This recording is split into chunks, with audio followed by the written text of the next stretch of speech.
Hello students, welcome to easy maths. आज हम करने वाले हैं प्रश्न संख्या 17। हमें दे रखा है कि एपी 3, 8, 13 से लेकर 253 में अंतिम पद से 20वां पद ज्ञात कीजिए। ठीक है, तो देखो इस क्वेश्चन में हमें अंतिम पद से 20वां पद ज्ञात करना है। एपी दे रही है, इसका पहला पद है 3, 8 दूसरा पद है ना, तीसरा पद है 13। इस तरह से लास्ट पद तक जा रहा है, जो कि लास्ट पद है 253। ठीक है, इसका हमें अंतिम पद से ज्ञात करना है 20वां पद। ठीक है, तो मैंने आपको एक एग्जाम्पल करवाया था कि कभी भी क्वेश्चन में अगर आपको अंतिम पद से बोले कि अंतिम पद से ये वाला पद याद करना है, तो आपको क्या करना है, अंतिम पद से करना है तो आपको क्या करना है, एपी को उल्टा कर देना है। ठीक है ना, तो जैसे अपन को एपी दे रखी है यहाँ पे, तो अपन यहाँ पे लिखेंगे एपी। अब क्या बन जाएगी, जो अंतिम पद इसको पहले लिख दो, उल्टा कर दो एपी को। 253 डॉट डॉट डॉट फिर क्या आ जाएगा 13, फिर 8 और फिर 3। इस तरह से एपी बन जाएगी, पूरा उल्टा कर देना आपको। ठीक है ना, 253 इधर आ जाएगा, फिर 13, फिर 8, फिर 3 ऐसे। ठीक है, अब क्या होगा अपने पास, ए का मान क्या आ गया अपने पास 253, है ना। डी का मान क्या आ जाएगा, तो डी का मान वही पहले पद में से अंतिम पद घटाओ, तो इधर इस तरफ पद है ना, तो 8 में से 13 को घटाओ, या फिर 3 में से 8 को घटाओ। तो 8 में से 13 को माइनस करेंगे, कितना बचेगा अपने पास, 5 बचेगा, है ना। असमान चिन्ह इसलिए घटाया, 13 में से 8 गया 5, बड़ी संख्या माइनस की तो इसके आगे माइनस आ गया। ये अपने पास डी का मान हो गया। और यहाँ पर ए एन का मान क्या है अपने पास, यानी कि लास्ट पद क्या है, जो लास्ट पद उसका मान है 3, यानी ए एन का मान है 3। हमें क्या ज्ञात करना है, 20वां पद ज्ञात करना है। ठीक है, हमें क्या ज्ञात करना है यहाँ पे, 20वां पद, यानी एन बराबर 20वां पद ज्ञात करना है। अब यहाँ पे अंतिम पद तो लास्ट अपन को दे रखा था एन, लेकिन हमें एन बराबर 20 रख के 20वां पद ज्ञात करना है। इसलिए हमें ये वाला जो मान है वो काम में नहीं लेंगे। यहाँ पे अपन को क्या ज्ञात करना है, ये एन है, ये अंतिम पद है, यानी जितने भी इस पद के अंदर है वो इसका मान है। अपन को 20वां पद ज्ञात करना है, यानी कि ए 20 अपन को ज्ञात करना है। ठीक है ना, तो ए 20 तो अपने पास है नहीं, अपने पास ए एन है। तो अपने सूत्र लगाएंगे, क्या लगेगा, ए प्लस एन माइनस 1, तो एन की जगह आ जाएगा 20 माइनस 1 गुणा डी। ठीक है ना, आप इसमें कंफ्यूज मत होना कि ये ए एन यहाँ पर रखते हो तो ए एन का मान 3 होगा। ये ए एन यानी यानी अगर इस एपी के अंदर 50 पद है तो ये ए 50 का मान है ना। अगर 25 पद है तो ये ए 25 का मान है। हमें 20वां पद ज्ञात करना है, यानी ए 20 अपन को ज्ञात करना है यहाँ पे। ठीक है ना, इसलिए ए 20 का मान अपने पास नहीं है, वो अपन को निकालना है। ठीक है, यहाँ पर अपने पास आ जाएगा ए 20 बराबर ए का मान है 253, प्लस 20 में से एक गया तो 19, और गुणा डी में क्या आ जाएगा, -5 आ जाएगा। ठीक है, तो ए 20 बराबर हो जाएगा 253, ये प्लस माइनस क्या बन जाएगा, माइनस। 19 को 5 से गुणा करो, तो देखो 19 को 5 से गुणा करते हैं, कितना आ जाएगा 95, 5 नाम 45, असल में 4 गया, 5 5 और 4 9, 95 आ गया अपने पास 95। अब अपन को क्या करना, 253 में से ए 20 का मान क्या आ जाएगा, 253 में से क्या घटा दो, 95 यानी 95 घटा दो। तो देखो 3 में से 5 जाता नहीं है ना, तो क्या करेंगे, इसको उधार लेंगे यहाँ पे, तो ये 13 बन जाएगा, ये 4 बन जाएगा। 13 में से 5 गए तो कितने बचेंगे, तो अपने पास कितने बच जाएंगे यहाँ पे, 13 में से 5 गए तो 8 बच जाएंगे। कितने बच जाएंगे, 8। ठीक है, 4 में से 9 फिर नहीं जाते, तो एक उधार लेंगे तो ये 14 बन गया। 14 में से 9 घटाओ तो कितने बचेंगे, 5 बचेंगे। और यहाँ पे क्या बचा लास्ट में, 1। कितना बचा अपने पास, 158, यानी ए 20 का मान क्या है, 158 है। यानी इस एपी का अंतिम पद से 20वां पद क्या है, 158। ये आपका क्वेश्चन खत्म। अब हम देखेंगे प्रश्न संख्या 18। हमें दे रखा है कि किसी एपी के चौथे और 8वें पदों का योग 24 है। तो देखो इसको पहले लिख लेंगे अपन। चौथा पद मतलब कि A4 प्लस 8वां पद यानी कि A8, इन दोनों का योग यानी प्लस क्या है, अपने पास है 24। ठीक है ना, अब A4 का सूत्र लिखो यहाँ पे, तो A4 का सूत्र क्या होता है, A प्लस 3D। इसी तरह प्लस A8 का सूत्र क्या बनेगा, A प्लस 7D, बराबर में अपन को दे रखा है 24। ठीक है ना, इनको जोड़ लो, देखो ए और ए जुड़ जाएंगे तो ये हो जाएगा 2A प्लस 3D और 7D कितने हो गए, 10D, यानी 10D हो गए, बराबर में आ गया 24। समीकरण नंबर 1। ठीक है ना, यहाँ पे ए और ए दोनों प्लस के थे, जुड़ के 2A हो गए, और 3D और 7D भी दोनों प्लस के थे, दोनों जुड़ जाएंगे, 7 और 3 10D आ गया, बराबर में 24। ये समीकरण नंबर 1 आ गई। अब आगे चलते हैं क्वेश्चन पे। हमें दे रखा है कि छठे और 10वें पद का योग 44 है। छठा पद लिख लो यहाँ पे, A6 प्लस 10वां पद यानी कि A10 बराबर क्या है, 44 है। इन दोनों का योग, वापस से A6 का सूत्र लिखो, तो A6 का सूत्र बनता है A plus 5D plus A10 का सूत्र बनेगा A प्लस 9D, बराबर में अपने पास है 44। यहाँ पर भी ये जुड़ जाएंगे, A और A कितने हो गए, 2A प्लस 9 और 5 कितने हो गए, 14D, बराबर में आ गया अपने पास 44। ये आ गए समीकरण नंबर 2। ठीक है, अब हमें क्या करना है, समीकरण 2 में से 1 को घटा लेना। तो अपन यहाँ पे लिख देंगे समीकरण 2 से समीकरण 1 को घटाने पर। इस तरह से पूरा लिखना आपको, है ना। समीकरण 2 से समीकरण 1 को घटाने पर मैंने यहाँ पे माइनस कर दिया। देखो समीकरण 1 का बायां पक्ष क्या है अपने पास, समीकरण 2 का बायां पक्ष है 2A प्लस 14D, तो ये पहले लिखेंगे अपन। तो यहाँ आ जाएगा 2a प्लस 14d माइनस, अब ब्रैकेट लगा के समीकरण 1 का बायां पक्ष लिखेंगे। तो समीकरण 1 का बायां पक्ष क्या है, 2a प्लस 10d। तो यहाँ पे लिख देंगे अपन 2a प्लस 10d बराबर में समीकरण 2 का दायां पक्ष है 44 और 1 का है 24, यानी 44 माइनस 24। तो इधर अपन लिख देंगे 44 माइनस 24 इस तरह से। ठीक है, अब देखो ब्रैकेट ओपन करेंगे तो आ जाएगा अपने पास 2a प्लस 14d, ये माइनस है, माइनस जैसे ब्रैकेट के अंदर जाएगा सब चिन्ह बदल जाएंगे। तो ये 2a ये प्लस का था ये भी माइनस का हो गया, और ये 10d ये प्लस का था ये भी माइनस का हो गया। बराबर में अपने पास 44 माइनस 24, तो कितना बचेगा, 20 बचेगा यहाँ पे। ठीक है, अब देखो ये 2a प्लस का है, ये 2a माइनस का है, तो दोनों कट जाएंगे। ठीक है ना, अगेन देखो 14d प्लस का है, 10d माइनस का है, ऐसा मान चिन्ह तो घटेंगे। 14d में से 10d गए तो कितने बचे अपने पास, 4d बचेंगे, है ना। और ये प्लस का है तो बड़ी संख्या प्लस की, तो ये भी प्लस का रहेगा। बराबर में अपने पास है 20। अब ये 4 जो है d से गुणा हो रहा है, उधर जाएगा तो भाग में, तो 20/4, और 20/4 क्या होता है, यानी कि 4 के पार्ट में 20 कितनी बार आता है, 5 बार, यानी डी का मान अपने पास आ गया 5, है ना। तो अब हमें क्वेश्चन क्या कह रहा है, क्वेश्चन अपन को कह रहा है कि इस एपी के प्रथम 3 पद याद कीजिए। अपन को इस एपी के प्रथम 3 पद यानी A1 A2 और A3 लिखना है ना। और मैंने आपको हमेशा से कहता रहा हूँ कि अगर आपको कोई एपी बनानी है या कोई सा भी पद याद करना है तो आपके पास एक तो ए का मान होना चाहिए और एक डी का मान होना चाहिए। ठीक है ना, तो अपने पास देखो यहाँ पे डी का मान तो आ गया है, ए का मान अपन ने निकाला गया, तो ए का मान अपन ने अभी तक नहीं निकाला है। तो अपन क्या करेंगे, डी का मान या तो समीकरण 1 में रख दो या समीकरण 2 में रख दो, तो डी का मान निकल जाएगा। तो मैं यहाँ पे लिखूंगा डी का मान समीकरण 1 में रखने पर, देखो अब समीकरण 1 क्या है अपने पास, समीकरण 1 है अपने पास 2a प्लस 10d बराबर 24। यहाँ पे डी का मान रखेंगे अपन, देखो 2a प्लस 10, डी का मान है 5 बराबर 24। तो आ जाएगा 2a प्लस 10 पंजो 50 बराबर में 24। इस 50 को उधर भेज दो, 2a प्लस इसका गुणा किया तो 50 आ गया, 50 को उधर भेज दो, देखो तो हो जाएगा 2a बराबर 24 माइनस 50। तो 2a बराबर, अब 50 माइनस का है 24 प्लस का है तो घटाना तो पड़ेगा, कितना बचेगा अपने पास 26। ऐसा मान चिन्ह तो घटेंगे, लेकिन यहाँ पे बड़ी संख्या माइनस है तो माइनस आ जाएगा। ठीक है ना, ये 2 यहाँ पे गुणा में उधर गया तो भाग में, तो आ जाएगा -26/2। तो ए का मान अपने पास आ जाएगा -13। ए का मान क्या आया, -13 आया। ठीक है ना, अब अपन क्या करना है, इस एपी के 3 पद लिखने हैं। तो सबसे पहले तो पहला पद लिखना है, पहला पद क्या है अपने पास, -13 है, आ ही गया है पहला पद। अब दूसरा पद अपन निकालेंगे, तो देखो A2 यहाँ पे लिख देना आता है, A2 का सूत्र क्या होता है, A प्लस 1D, और 1 को लिखना जरूरी नहीं है, किसी के भी मल्टीप्लाई में 1 को लिखते हैं तो वापस वही संख्या आती है, तो 1 को लिखना जरूरी नहीं है। तो A प्लस D हो गया, ये A का मान अपने पास आया -23, D का मान आया 5, अब -13, A का मान आया -13 और D का मान आया 5। ये माइनस का है, ये प्लस का, ऐसे मान चुने तो घट जाएंगे। 13 में से 5 गए तो कितना बचेगा, 8 बचेगा। बड़ी संख्या माइनस की तो इधर भी माइनस लग जाएगा, यानी कि A2 का मान अपने पास आ गया -8। इसी तरह से A3 अपन को निकालना है, तो A3 होता है A प्लस 2D। ठीक है, A प्लस 2D होता है, A का मान अपने पास है -13 प्लस 2 गुणा D का मान लिख दिया 5, तो हो जाएगा -13 प्लस 5 दूनी 10।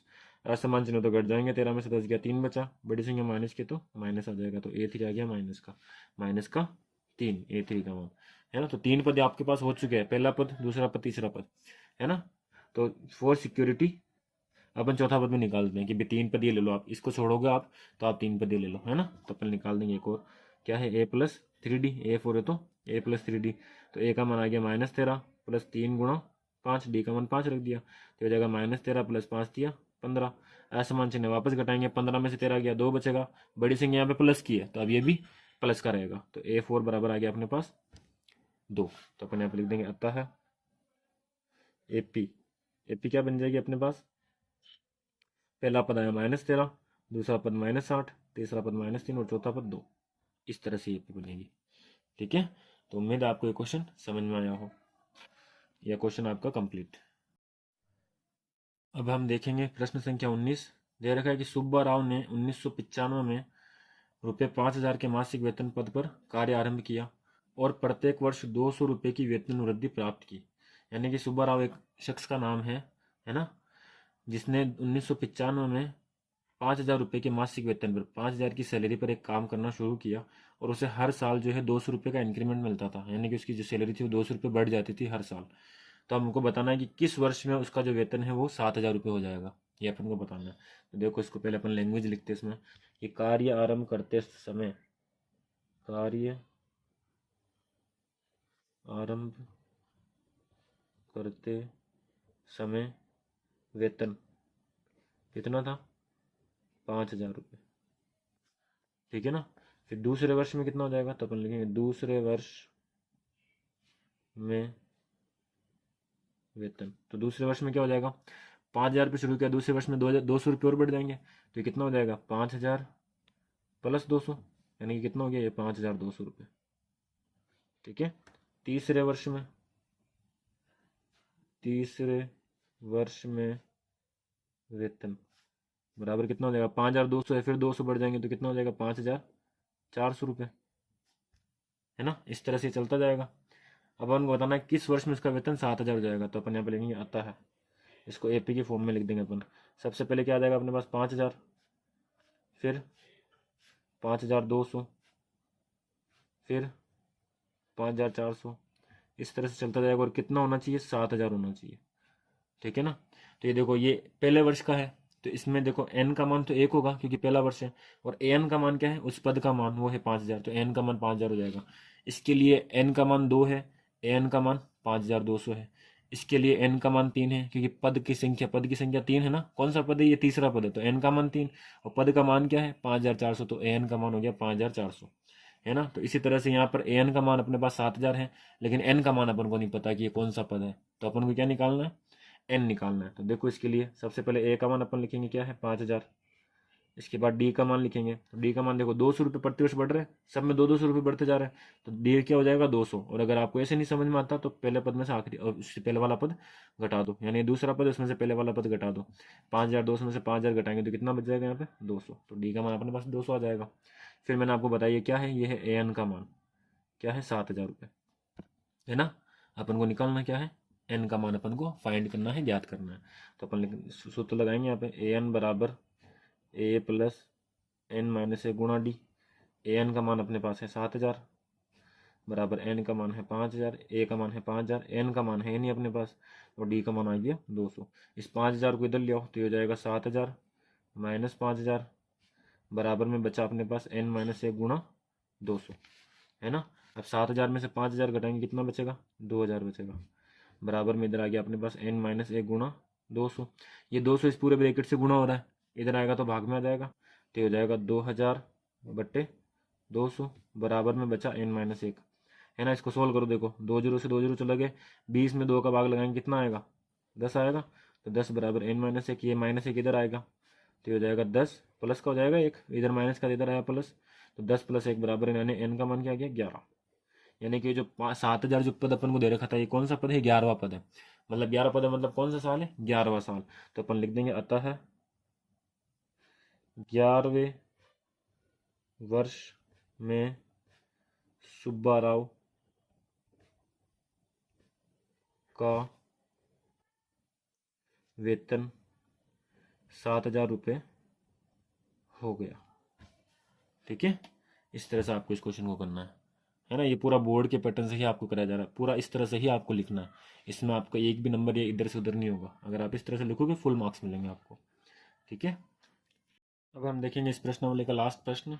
दिया हुआ है कि रामकली ने किसी वर्ष के प्रथम सप्ताह में ₹50 की बचत की और फिर अपनी साप्ताहिक बचत 17.5 रुपये बढ़ाती गई। यदि nवें सप्ताह में उसकी साप्ताहिक बचत 207.50 रुपये हो जाती है तो n का मान ज्ञात कीजिए।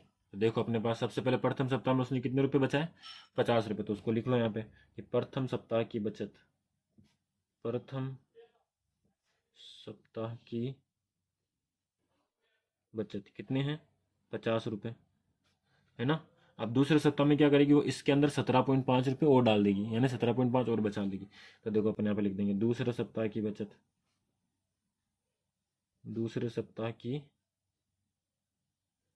बचत ये क्या हो जाएगी 50 तो थे पहले, इसमें 17.5 और डाल दिए तो अभी कितना हो जाएगा। तो देखो यहाँ पे एक तो पॉइंट वाली संख्या नहीं है, एक पॉइंट वाली संख्या, इसको जोड़ेंगे कैसे, तो 50 के अंदर पॉइंट नहीं है तो आपको पॉइंट यहाँ पे लगाना है सबसे लास्ट में, है ना। और फिर पॉइंट के नीचे पॉइंट अरेंज करना है, फिर इसको जोड़ना है। तो इसमें पॉइंट के सीधे हाथ की तरफ है 5, तो सीधे हाथ की तरफ 5 लिख दो, उल्टे हाथ की तरफ 17 है तो यहाँ पे 17 लिख दो। अब इसको जोड़ो, इस तरह से जोड़ना है आपको। तो यहाँ पे 5 का 5 आ जाएगा, यहाँ पे 7 और 0 7, पॉइंट के नीचे पॉइंट आ गया, 5 और 1 6, यानी दूसरे सप्ताह में कितने रुपए हो गए? 67.5 रुपये। ठीक है, तीसरे सप्ताह की बचत, तीसरे सप्ताह की बचत, तो तीसरे सप्ताह में कितने? अब 67.5 तो है ही है, इसमें वापस 17.5 और डाल दिए, तो 67.5 में 17.5 और जोड़ दो। देखो पॉइंट के नीचे पॉइंट आ गया, अब इधर भी पॉइंट है, इधर इधर भी संख्या है, इधर भी संख्या है, तो 5 और 5 10 का 0, हासिल का 1, 7 और 7 14 और 1 15 का 5, हासिल का 1, 6 और 2 8, तो 85.0। और पॉइंट के बाद 0 की कोई वैल्यू नहीं होती है, कोई मान नहीं होता, तो ये 85 हो जाएगा ये, यानी कि यहाँ पे कितना आ गया? 85 रुपये आ गया, इस तरह से, है ना। अब तो अपने पास क्या एपी बन जाएगी यहाँ पे? सबसे पहला सप्ताह है 50 रुपये, फिर दूसरा है 67.5, तीसरा है 85, इस तरह से चल रहा है ये, है ना। और लास्ट में साप्ताहिक बचत कितनी होगी? 207.5, तो अंतिम पद क्या आ जाएगा अपने पास? 207.50, इस तरह से, है ना। तो ये मैंने आपको समझाने के लिए लिखा है, अगर आप ये ना लिखो तो आप डायरेक्ट लिख सकते हो कि प्रथम सप्ताह की बचत, मतलब ये ए का मान है अपने पास प्रथम सप्ताह की बचत वाला, है ना। और वो हर हफ्ते 17.5 बढ़ा रही है, यानी इसमें 17.5 जुड़ेगा, फिर इसमें 17.5 जुड़ेगा, फिर इसमें 17.5 जुड़ेगा, तो यानी कि जो 17.5 है वो अपन को डी का मान दे रहेगा, है ना। आप अगर यहाँ से भी निकालोगे ना, 67.5 में से 50 घटाओगे तो भी 17.5 आएगा आपका, है ना। तो आपको क्वेश्चन में से ये समझ जाना है कि डी का मान क्या है, ए का मान क्या है। तो यहाँ पे देखो ए का मान तो अपने पास आ गया 50, और डी का मान क्या आ गया? 17.5। तो आप अगर डायरेक्ट क्वेश्चन यहाँ से शुरू करते हो कि प्रथम सप्ताह की बचत 50 रुपये है, और हर सप्ताह जो है वो 17.5 रुपये बचा रही है, यानी कि डी का मान भी क्या आ जाएगा? 17.5। तो ये आपको लिखने की जरूरत नहीं पड़ेगी, लेकिन अगर आप लिखते हो तो आपकी इच्छा, ये मैंने आपको समझाने के लिए लिखा है कि इस तरह से एपी बनेगी और इस तरह से ए और डी के मान निकलेंगे, है ना। और लास्ट में अपने पास क्या है? ये ए एन का मान है, ए एन बराबर अपन को दे रखा 207.50, यानी अब ये कौन सा पद है ये अपन को निकालना है, यानी एन का मान अपन को ज्ञात करना है, ठीक है ना। तो उम्मीद करते हैं आपको समझ में आ रहा होगा। देखो अब इसको कैसे सोल्व करते हैं अपन। ए एन का सूत्र लगाओ, ए प्लस एन माइनस ए गुणा डी। ए एन का मान क्या है? 207.5, 207.50 कर दो इसको, है ना, 207.50 दे रखा है, बराबर ए का मान अपने पास है 50, प्लस एन का मान अपन को ज्ञात करना है, और डी का मान आया है 17.5, इस तरह से। अब इस 50 को इधर लाओ तो ये माइनस हो जाएगा, तो हो जाएगा 207.50 माइनस 50, बराबर में बचा अपने पास एन माइनस 1 गुणा 17.5। अब देखो 207.50 में से 50 घटाने, तो पॉइंट वाली संख्याओं को जोड़ते और घटाते टाइम अपन को पॉइंट के नीचे पॉइंट अरेंज करना होता है, ठीक है ना। तो देखो 207.50 इस तरह से लिखेंगे, 50 में पॉइंट है नहीं तो लास्ट में यहाँ पे पॉइंट लगेगा, इस तरफ अपन को 50 लिखना है ना, 50 के लास्ट में पॉइंट लगेगा। इस तरफ कुछ नहीं है तो आप 0 0 लिख सकते हो, है ना। ऊपर भी आप 0 0 लिख सकते थे, यहाँ पर भी, लेकिन 0 लिखो तो 5 और 0 वापस 5 आएगा, इसलिए मैंने यहाँ पे लिखा नहीं था। यहाँ पे भी आप ना लिखो तो भी चल जाएगा, क्योंकि अब देखो घटाने अपन को, तो 0 में से 0 जाएगा 0, 5 में से 0 जाएगा 5, वापस वो की वही संख्या आएगी, 0 लिखो या नहीं लिखो। पॉइंट के नीचे पॉइंट आ गया, 7 में से 0 गया, कितना बचेगा? 7। अभी 0 में से 5 नहीं जाता तो इस 2 में से उधार लेगा ये, तो 10 बन गया, ये 1 बन गया, 10 में से 5 गया, 5 बचेगा, और 1 एज इट इज लिख देंगे, 157.50 आएगा, ठीक है। तो 207.50 में से 50 गया तो कितना बचेगा? 157.50, बराबर में अपने पास है n माइनस 1 और गुणा में है 17.5। अब ये 17.5 यहाँ पे गुणा में इधर आएगा तो भाग में आ जाएगा, तो ये जाएगा 157.50 बटे 17.5, बराबर में बच गया n माइनस 1। अब देखो इसको सोल्व करना अपन को, तो देखो यहाँ पर पॉइंट के बाद 2 संख्या है, यहाँ पर पॉइंट के बाद 1 संख्या है, तो अगर मैं इस पॉइंट को हटाऊंगा यहाँ से, तो यहाँ नीचे अपने पास आएगा 100, है ना, 1 के साथ 2 0, क्योंकि पॉइंट के बाद 2 संख्या है। और अगर इस पॉइंट को मैं यहाँ से हटाऊंगा तो यहाँ पर पॉइंट के बाद 1 ही संख्या है, तो ऊपर अपने पास आएगा सिर्फ 10, 1 ही 0 आएगा, क्योंकि 1 संख्या थी ना, यहाँ पे 2 संख्या थी इसलिए 2 0 आए, ठीक है। तो अब देखो क्या बन गया अपने पास, ये आ गया अपने पास 1575 गुणा 10, और नीचे आ गया अपने पास 175 गुणा 100, बराबर में अपने पास है n माइनस 1। अब इसको सोल्व करो, देखो तो 1 0 से 1 0 कट जाएगा, नीचे 10 बच जाएगा अपने पास, है ना। 1575 और 175, इसको 5 के पहाड़े से कट कर लो, क्योंकि अगर आपको 175 का पहाड़ा लगाना पड़ेगा, फिर अगर कट नहीं करोगे तो 175 का पहाड़ा आना चाहिए फिर, है ना, या फिर गुणा कर करके बनाना पड़ेगा। तो इससे अच्छा इसको कट कर दो, देखो 5 के पहाड़े से, ये 5 के पहाड़े से जाएगा, 5 3 15, फिर 2 बचेंगे, 5 25, 35 बार ये कटेगा, ठीक है। अब ये देखो कितनी बार कटता है, तो ये कटेगा 5 3 15, फिर 5 1 5, फिर 5 25, ये 315 बार कटेगा। फिर वापस यहाँ पे 5 से 5 है तो ये 5 के पार से कटेगा तो 315 जाएगा, 5 से 30 और 5 से 15, 63 बार, और ये जाएगा 7 बार, ठीक है ना। और 7 के पार्ट से ये जाएगा 1 बार और ये 7 के पार्ट से जाएगा 9 बार, 7 9 63, ठीक है ना। तो नीचे तो सिर्फ 1 बचा, 1 गुणा 10 तो 10 हो जाएगा, और ऊपर अपने पास क्या बचा है, 9 बचा है, 9 गुणा 1 तो ऊपर बचेगा 9 और नीचे अपने पास बचा है 10 बराबर n-1, ठीक है, n-1। अब इस एक को इधर भेज देंगे अपन, इस एक को अपन इधर भेज देंगे, तो देखो अब इस एक को इधर भेजना है, लेकिन यहाँ पर अपने पास 9/10 आ रहा है, मतलब पॉइंट में संख्या आएगी, वो पॉइंट में संख्या 1 जोड़ेंगे तो फिर n का मान पूर्णांक संख्या रहेगा ही नहीं, तो कहीं पर गड़बड़ हुई है। देखो कैलकुलेशन के अंदर देखते हैं अपन, देखो यहाँ पर अपन ने पॉइंट हटाया, यहाँ पर भी पॉइंट हटाया था, पॉइंट हटाया तो 2 संख्या थी तो ये 0 आ गया, 1 संख्या थी तो यहाँ पे 1 0 आ गया, ठीक है। फिर यहाँ पर ये संख्या बन गई, अब यहाँ पे 0 भी है, हाँ ये 15,750 बनेगा, यहाँ पर अपन ने 1575 लिखा, यहाँ पे 1 0 और लगेगा साथ में, ठीक है ना, क्योंकि ये 0 साथ में है, यहाँ पे पॉइंट हट गया तो अब सारी संख्या जुड़ जाएगी, ठीक है। तो अब ये पूरा 50 बन जाएगा, तो अब देखो यहाँ पर 1 0 से 1 0 तो ये कट गया, इस 0 से ये 0 कट जाएगा, बाकी संख्या वैसी ही रहेगी, ठीक है ना। तो अपने पास यहाँ पे नीचे कुछ नहीं बचेगा, नीचे 10 नहीं आएगा, केवल 9 बचेगा यहाँ पे, ठीक है ना। तो यहाँ पर अपने पास आ गया 9 बराबर n-1। अब ये 1 को उधर भेजेंगे तो हो जाएगा n बराबर 9 + 1, n बराबर 10 आ जाएगा। यानी कि कौन से वर्ष में साप्ताहिक बचत 207 हो जाएगी, यहाँ पर अपन लिख देंगे कि 10वें वर्ष में उसकी जो है 10वें सप्ताह में जो है उसकी जो बचत है वो 207.50 रुपये हो जाएगी। तो इस तरह से आपको इस क्वेश्चन को करना है, ठीक है ना। कैलकुलेशन करते टाइम खास ध्यान रखना है। उम्मीद है आपको समझ में आया हो। वीडियो को लाइक करना, शेयर करना ना भूलें और चैनल को सब्सक्राइब करना ना भूलें। Thank you so much.